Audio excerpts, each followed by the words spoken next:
야곱은 홀로 남았더니 어떤 사람이 날이 새도록 야곱과 씨름하다가 자기가 야곱을 이기지 못함을 보고 그가 야곱의 허벅지 관절을 치매 야곱의 허벅지 관절이 그 사람과 씨름할 때에 어긋났더라.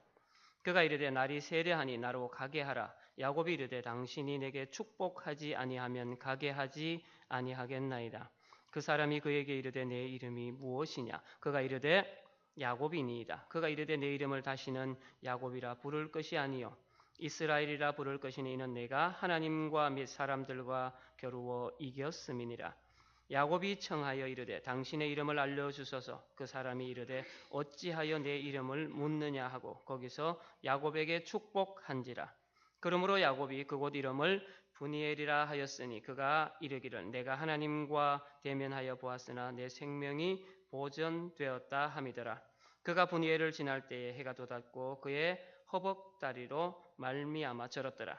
그 사람이 야곱의 허벅지 관절에 있는 둔부의 힘줄을 쳤으므로 이스라엘 사람들이 지금까지 허벅지 관절에 있는 둔부의 힘줄을 먹지 아니하더라. 아멘. 오늘 제가 찬송 주보에 있는 찬송을 두 곡 골랐는데요. 일부의 외를 마치고 한 청년이 저한테 이래요. 목사님 왜 그렇게 어려운 찬송을 고르셨어요? 아시다시피 저는 음악적인 건 없고요. 설교를 준비하면서 가사에 맞춰서 이 찬송이 참 은혜스럽고 좋다 해서 골랐는데 저 혼자 틀어놓고 부를 때는 따라 부르니까 제가 혼자 부르는 게 아니잖아요. 그렇게 어렵진 않았습니다.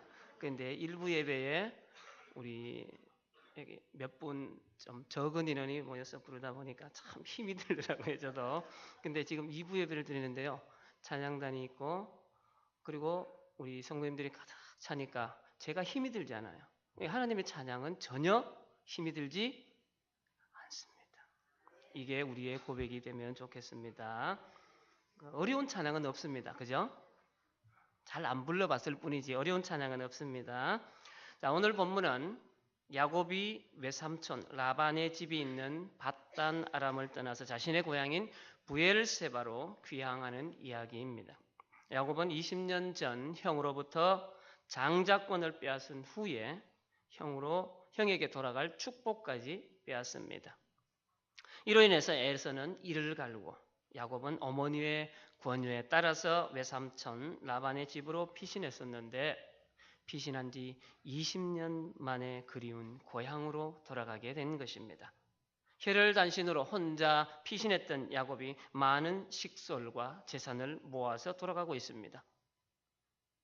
많은 재산인 뒤에 나옵니다. 그에게는 4명의 아내와 11명의 아들이 있고 종들도 많습니다. 세상적인 표현으로 하자면 성공한 겁니다. 성공해서 귀향하는 것입니다. 그런데 야곱의 마음은 평안치가 않습니다. 그의 외삼촌 라반이 양털을 깎기 위해서 집을 비운 사이에 이 조카 야곱이 재산을 챙겨서 도망쳤다는 것을 알고 뒤에서 추격해 오고 있습니다. 또한 그들 앞에는 야복강이 가로막고 있습니다. 강 저편에서는 형 에서가 400명의 용사를 거느리고 다가오고 있습니다. 정말로 이러지도 못하고 저러지도 못하는 진퇴양난의 상황입니다. 이러한 때에 야곱은 이제까지 그렇게 살아왔듯이 자신의 기질을 발휘합니다. 에서에게 줄 선물을 5단계로 나눕니다. 맨 처음 염소 200마리를 보내고 간격을 두었다가 낙타 60마리와 소 50마리를 따로따로 뒤따라서 보냅니다. 마지막으로 나귀 30마리를 보냅니다. 그것도 부족해서 그 뒤에 4명의 아내와 11아들을 뒤따르게 했습니다. 야곱은 예물로 형 에서의 마음을 누그러뜨린 다음에 그의 아내와 11아들을 통해서 에서의 심경을 살펴본 이후에 마지막으로 자신이 형을 만나서 형에게 용서를 구하겠다는 계획이었습니다.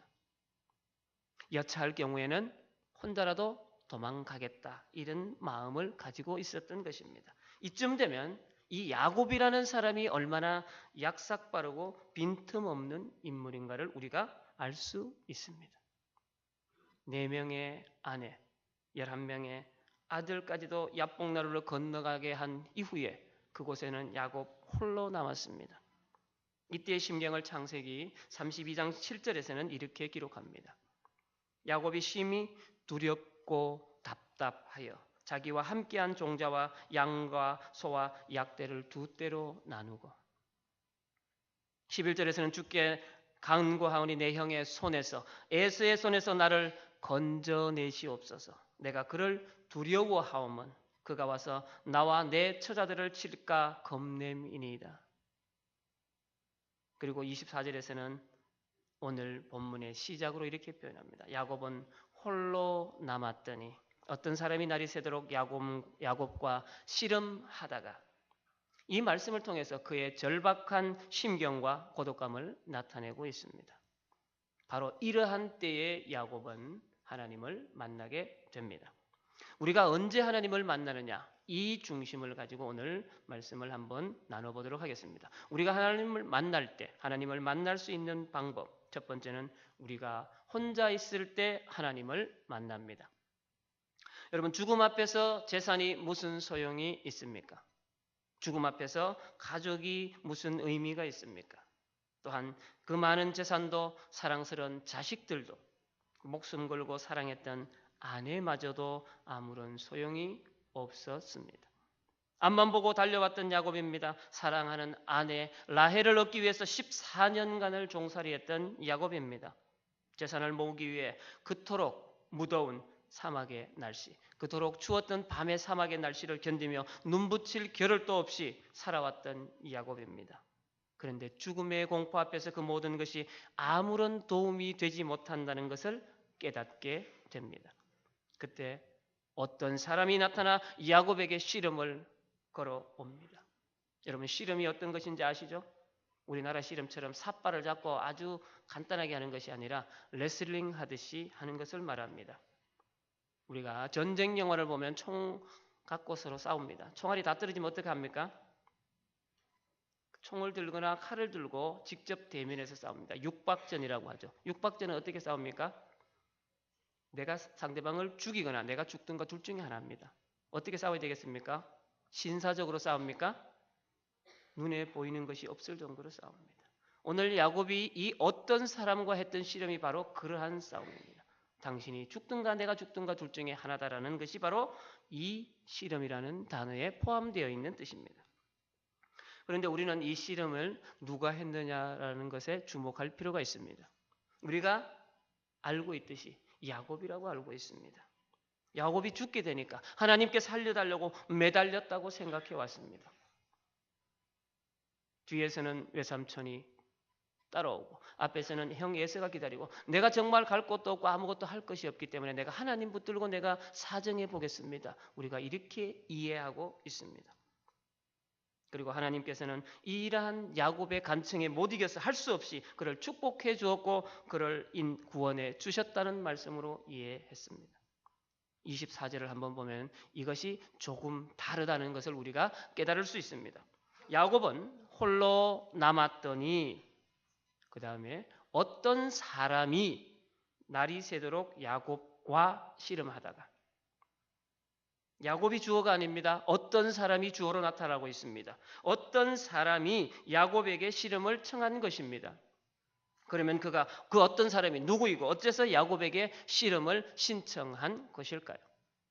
30절에 의하면 그 어떤 사람은 바로 하나님이십니다. 야곱이 그곳의 이름을 브니엘이라고 지었습니다. 하나님과 대면하여 보았으나 내 생명이 보존되었다. 그렇기 때문에 그 어떤 사람이 바로 하나님이라는 것입니다. 그렇다면 하나님이 도대체 무엇 때문에 야곱에게 시험을 걸어온 것입니까? 우리는 잠시 여기서 야곱과 하나님의 관계를 한번 짚어볼 필요가 있습니다. 우리가 하나님을 만나는 것 두 번째, 하나님이 우리를 찾아오실 때 만날 수 있습니다. 야곱을 찾아오신 하나님이 그렇기 때문에 야곱은 하나님을 만날 수 있었습니다. 야곱은 아시다시피 쌍둥이입니다.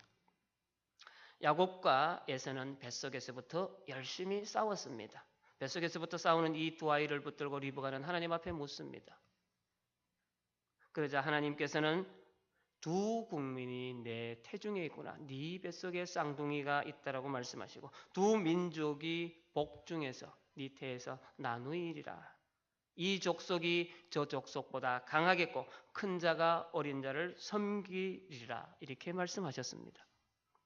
큰 자가 어린 자를 섬긴다고 말씀하셨습니다. 형이 아우를 섬긴다고 하나님이 말씀하셨습니다. 야곱은 가만히 있어도 장자의 명분을 얻게 되어 있습니다. 공연히 형의 발목을 잡지 않아도 그렇게 됩니다. 왜냐하면 하나님께서 그렇게 해주신다고 말씀하셨기 때문입니다. 그런데 어떻겠습니까? 여러분 야곱의 생애를 한번 보시면 항상 쟁취하고 빼앗아 왔습니다. 하나님이 개입할 시간적 여유도 틈도 주지 않았습니다.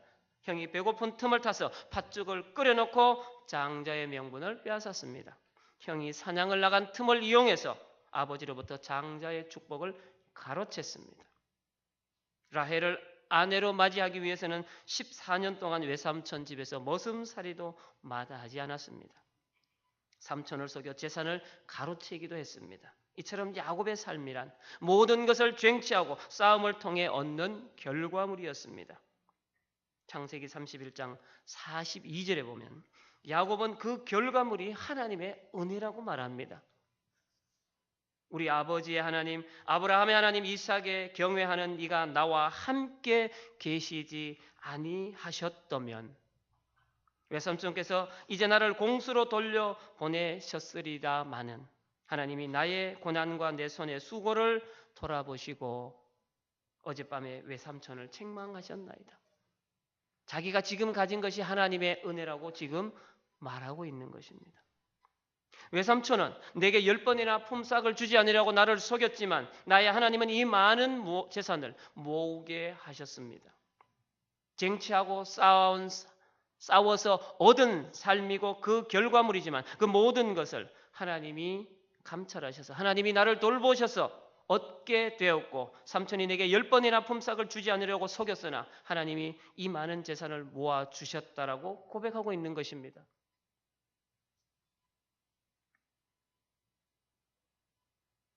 아멘 하신 분이 계신데요. 야곱의 이 고백이 사실이라면 하나님이 주신 것이라면 에서가 왜 야곱을 죽이려 합니까? 라반이 어째서 야곱을 추격해서 따라옵니까? 왜 이들이 살기등등해서 야곱을 죽이려고 합니까? 라반이 야곱에게 한 말을 한번 들어보시기를 바랍니다. 내가 즐거움과 노래와 북과 수금으로 너를 보내겠거늘 어찌하여 내가 나를 속이고 가만히 도망하고 내게 구하지 아니하였느냐.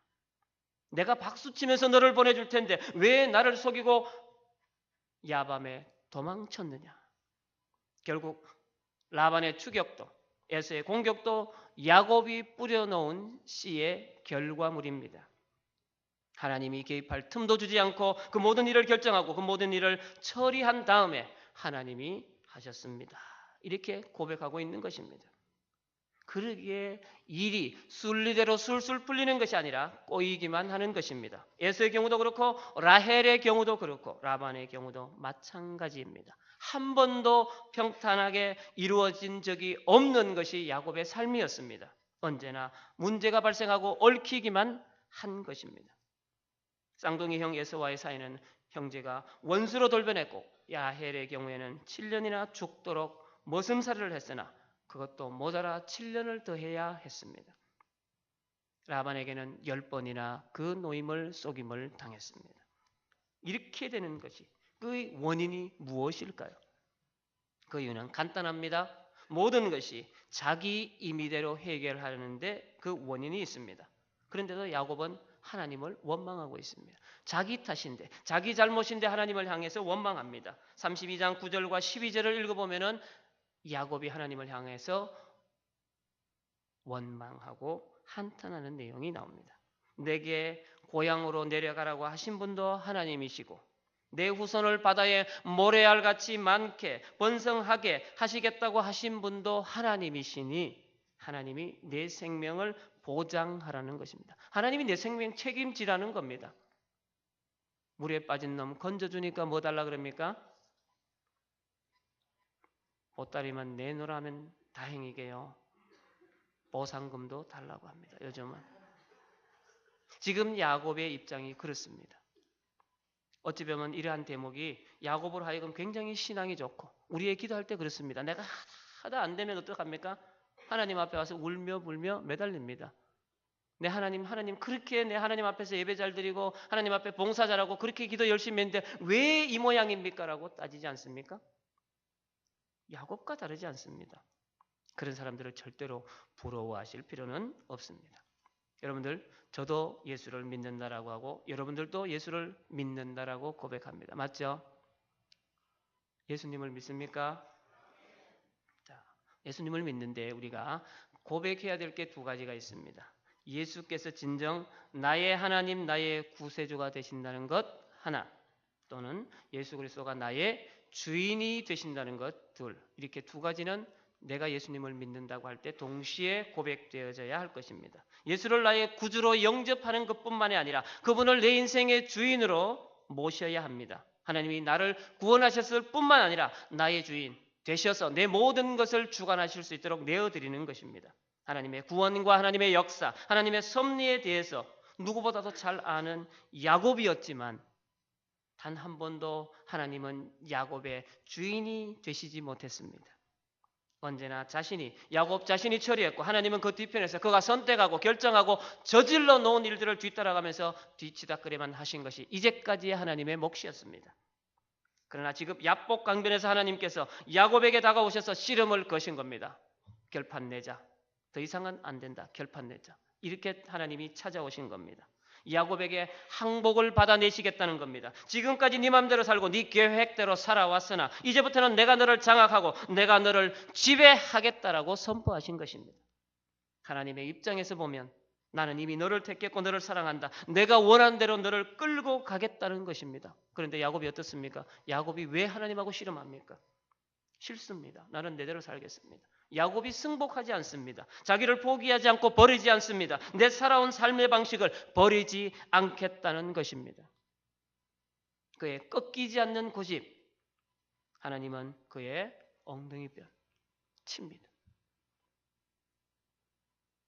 그럼에도 불구하고 야곱은 항복하지 않습니다. 그러자 하나님은 그렇다면 나는 너에게서 떠나겠다. 최후 통첩을 하십니다. 그러자 비로소 야곱이 무릎을 꿇고 항복을 합니다. 창세기 28장 15절과 31장 3절에서 내가 너와 함께 있어 내가 어디로 가든지 너를 지키며 너를 떠나지 아니하리라 하신 하나님. 이것이 무엇을 의미합니까? 임마누엘 하나님이 우리에게 어떤 의미입니까? 야곱에게 어떤 의미였습니까? 항상 그를 지키고 보호해주고 어떠한 것으로부터도 해를 당하지 않게 하는 것이 바로 하나님이 동행하심입니다. 그런데 지금 그 하나님이 떠나시겠다고 말씀하시는 겁니다. 이 말에 야곱은 그 뜻을 너무나도 잘 알고 있기 때문에 내게 축복하지 아니하면 가게 하지 아니하겠나이다. 가도 좋습니다. 대신에 내가 하나님이 안 계셔도 안전할 만큼 나에게 보호장치, 보험을 들어주고 가시라고 붙잡고 있는 것입니다. 왜요? 하나님이 떠나시면 그것은 곧 죽음이요 멸망이라는 것을 야곱이 누구보다 더 잘 알고 있기 때문입니다. 지금 야곱이 하나님 앞에 요청했습니다. 나를 축복해 주고 가세요. 여러분들이 아시는 대로 지금 이 사건을 기전으로 이전에 야곱이 축복을 기다린 사람입니까? 그는 항상 쟁취하고 약탈하고 빼앗는데 익숙한 사람입니다. 자신이 모든 것을 결정해놓고 하나님이 그 일을 따르시라고 재촉하는 것이 야곱의 삶이었습니다. 그의 생애였습니다. 그런데 야곱이 깨달은 것입니다. 환도뼈가 부러지고 하나님이 떠나시겠다고 하자 비로소 야곱은 축복해달라고 매달리며 간청하는 것입니다. 자신의 한계를 인정하고 내 일에 간섭하시고 나와 함께 하신다는 약속을 해 주셔야 한다는 것입니다. 자신의 기지와 재능만을 믿고 자신의 방법으로만 돌파하려던 야곱이 하나님의 도우심을 청한 것입니다. 여기까지가 바로 그를 붙잡고 땅에 먼지를 일으키며 그를 단단히 붙잡고 격렬하게 하나님께서 야곱에게 시험을 걸어오신 이유입니다. 세 번째로 우리는 자신을 포기할 때, 나를 포기할 때 하나님을 만납니다. 하나님께서 야곱에게 묻습니다. 네 이름이 무엇이냐? 여러분, 하나님이 이처럼 부르신 것, 야곱의 이름을 몰라서 물으신 것일까요? 우리는 절대로 하나님이 야곱의 이름을 몰라서 물은 것이라고 오해하는 자는 없습니다. 당신이 내게 축복하지 않으면 가게 하지 아니하겠습니다고 한 야곱입니다. 이제 내가 사는 길은 하나님밖에 없으니 나를 축복해 주시옵소서. 하나님은 나의 주인이 되시고 나를 책임져 주시옵소서. 이렇게 매달리는 야곱에게 하나님이 네 이름이 무엇이냐라고 물으신 것은 특별한 의미가 있는 것입니다. 여러분, 네 이름이 무엇이냐고 물으신 것은 네가 왜 나한테 축복해 달라고 하느냐 한 질문입니다. 야곱이란 이름이 무엇을 뜻하는지 여러분 아시지 않습니까? 발뒤꿈치를 잡는 자, 남을 사취하는 자, 사기꾼, 약탈자입니다. 야곱이 이때까지 그렇게 살아왔습니다. 그런데 왜 네가 나한테 달라고 하느냐? 뺏어가면 되지. 네가 훔쳐가면 되지. 강도가 사정하고 가져갑니까? 제가 이것 좀 가져가도 되겠습니까? 묻고 가져갑니까? 아니잖아요. 그냥 가져갑니다. 야곱은 하나님의 계획이나 뜻을 훔치고 약탈했을지언정 하나님의 뜻에 자신을 굴복시킨 적이 한 번도 없습니다. 자기의 소원을 자기 힘으로 탈취하기에만 급급했던 인물입니다. 언제나 자기가 주인이었고 하나님의 뜻이나 의지는 별개였습니다. 남의 도움을 필요로 한 적이 한 번도 없었습니다. 그러므로 하나님께서 네 이름이 무엇이냐라고 하는 이 질문은 네가 왜 내한테 도와달라고 하느냐? 너는 탈취하는 자가 아니냐라고 묻는 것입니다. 하나님의 이름을 물으신 것은 네가 지금까지 살아왔던 그대로 네 삶의 방식대로 네 삶의 형태가 어떤 것이냐 이것을 묻는 겁니다. 너 이때까지 어떻게 살았어? 너는 네 자신이 누구인지 잘 알지 않느냐라고 묻는 것입니다. 그제서야 야곱이 하나님 앞에 무릎을 꿇습니다.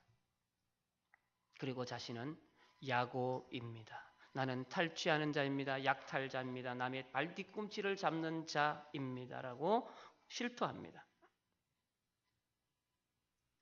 그렇게 고백하고 나니까 하나님의 질문에 자신의 문제가 무엇이었고 어떤 것이 잘못되었는지를 깨닫게 되는 것입니다.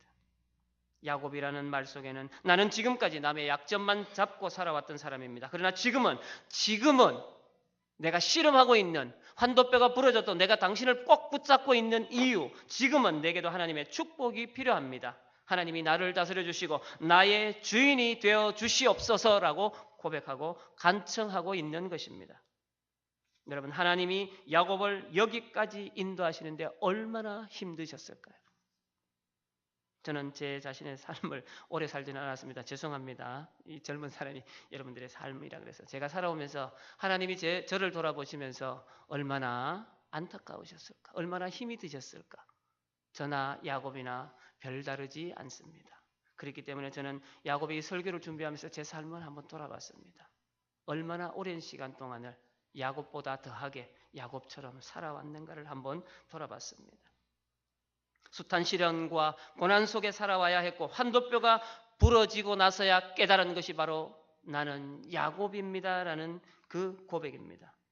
하나님의 네 이름이 무엇이냐라는 이 질문 앞에 야곱이 무릎 꿇고 하나님 앞에 항복한 것입니다. 오늘 이 자리에 있는 저와 여러분들 또한 마찬가지라고 저는 생각합니다. 예수를 믿는 것 참 쉽습니다. 그러나 나의 주인으로 받아들이는 일은 참 어렵습니다. 예수를 믿는다는 말은 예수께서 나의 구주 되심과 나의 주인 되심을 믿는 것이라고 제가 말씀드렸습니다. 대부분의 기독교인들 가운데 누구를 막론하고 누구를 붙잡고 물어봐도 자신은 하나님을 믿는다고 말합니다. 예수께서 그리스도시요 구주가 되심을 믿습니다. 그러나 주인으로 받아들이고 있느냐라는 질문에는 고개를 돌리거나 하늘을 쳐다봅니다. 대답을 회피하게 됩니다. 바로 예수를 자기의 주인으로 받아들이는 데는 동의하기가 힘이 드는 것입니다. 이것이 바로 야곱의 생애였으며 저의 생애였으며 또한 여러분의 생애가 아닌가 생각해 봅니다. 야곱 역시 하나님을 믿었지만 언제나 자기 자신이 주인이 되어 하나님을 명령하고 이렇게 저렇게 끌고 다니기만 했습니다. 그런데 비로소 그것이 아니라는 것을 깨닫게 된 것입니다. 이미 하나님이 그의 운명을 작정해 놓으셨음에도 불구하고 자신이 좌지우지해 왔음을 알게 된 것입니다. 그리하여 고백하기를 주여 나는 야곱입니다. 저는 진실로 나의 인생을 하나님께 맡기기보다는 내 마음대로 살아왔습니다. 글자 그대로 나는 약탈자였습니다. 이 고백이 바로 나는 야곱입니다. 이 고백입니다. 이때 비로소 하나님은 그를 받아들이고 바로 보게 됩니다. 네 이름을 다시는 야곱이라 부를 것이 아니요 이스라엘이라 부를 것이니 이는 내가 하나님과 사람과 더불어 겨루어 이겼음이라. 그리고 그에게 축복을 합니다. 그런데 한 가지 의문이 있습니다. 과연 야곱이 하나님과 겨루어 이긴 것일까? 아닙니다. 하나님이 져주신 겁니다. 어느 때 져주셨습니까? 야곱이 자신을 발견하고 자신의 이름을 고백할 때 져주셨습니다. 하나님이 네 이름이 무엇이냐라고 물었을 때 야곱이 나는 야곱입니다라고 고백하는 그 순간 하나님은 그를 용서하시고 그를 받아주시고 그에게 져주셨습니다. 왜? 그 순간이 바로 야곱의 회개의 순간이었기 때문입니다. 하나님은 야곱이 그 자리까지 오도록 끊임없이 찾아오셨다는 것을 우리가 이해해야 합니다. 야곱이 에서에게 미움을 사게 하시고 라반에게 10번이나 속게 하시고 결국은 야복강까지 이르게 하신 것입니다. 힘든 야곱, 고집센 야곱을 하나님이 키워오시고 함께 하신 것입니다. 그리고 끝내 야복강변에서 그의 환도뼈를 치시고 그를 굴복시키신 것입니다. 이것이 바로 하나님이 땅에서 먼지가 나도록 야곱을 껴안고 격렬하게 씨름을 걸어오신 이유입니다. 야곱이 싸워서 이겼다라는 것은 그가 하나님께 항복을 당했다로 우리가 이해하시면 좋겠습니다. 여러분은 인생을 어떻게 살아오셨습니까? 대부분이 지금 은퇴하신 분들도 많고요. 이제 은퇴를 향해서 가시는 분들도 많고 한창 현역에서 일하시는 분들도 많은데 여러분들이 어떤 마음으로 살아오셨습니까? 이 시간 한번 돌아볼 수 있기를 바랍니다. 내 마음 먹은 대로 나는 할 수 있다라는 자신감으로 가득 차 있지는 않습니까? 나의 운명은 내 손에 달렸다라고 오만방자한 생각을 하지는 않습니까? 야곱의 생애를 통해서 배울 수 있는 것은 이 모든 것이 바로 착각이라는 사실입니다. 하나님은 이러한 착각 속에 빠진 자들에게 시름을 걸어오십니다. 하나님은 우리를 포기하지 않고 절대로 버리시지 않습니다. 그렇기 때문에 시시때때로 우리에게 씨름을 걸어오십니다. 하나님은 우리가 항복할 때까지 우리를 찾아오셔서 씨름을 거십니다. 때로는 망하게도 하시고 병들게도 하시고 때로는 불화와 분쟁을 일으키고 그래도 말을 듣지 않으면 육신을 쳐서라도 굴복시키십니다. 하나님은 우리가 항복할 때까지 절대로 우리를 포기하지 않습니다. 절대로 그냥 넘어가시는 분이 아닙니다. 갈보리에서 피 흘려 죽기까지 하신 주님이시기에 우리에게 싸움을 걸어오셔서 우리가 항복할 때까지 계속해서 그 싸움을 이어가실 것입니다. 그렇게 우리는 나는 좀 안다. 나는 성경에서 이걸 잘 알아. 나는 사도신경도 잘 외워. 나는 주기도문도 잘 외워. 나는 성경의 내용도 줄줄줄줄 외우고 있어. 나는 공부도 많이 했어. 성경 공부도 많이 했어. 이런 믿는 냄새, 내가 믿음이 강한 것처럼 이런 자신을 드러낼 필요는 없습니다. 하나님이 요구하시는 것은 우리를 이렇게 드러내고 자신감에 가득 차 있는 모습이 아니라 우리는 연약합니다. 나는 약합니다. 주님이 내 주인 되어 주시옵소서. 이런 고백을 기다리고 계십니다. 그러므로 여러분들은 저와 여러분들은 미리 하나님 앞에 항복해서 주님 나를 받아주셔서 나는 이제부터 하나님의 것입니다. 하나님 마음대로 하십시오. 이렇게 내어 맡기심으로 하나님의 축복을 경험하는 사랑하는 성도님들이 다 되시기를 소망합니다. 기도하겠습니다.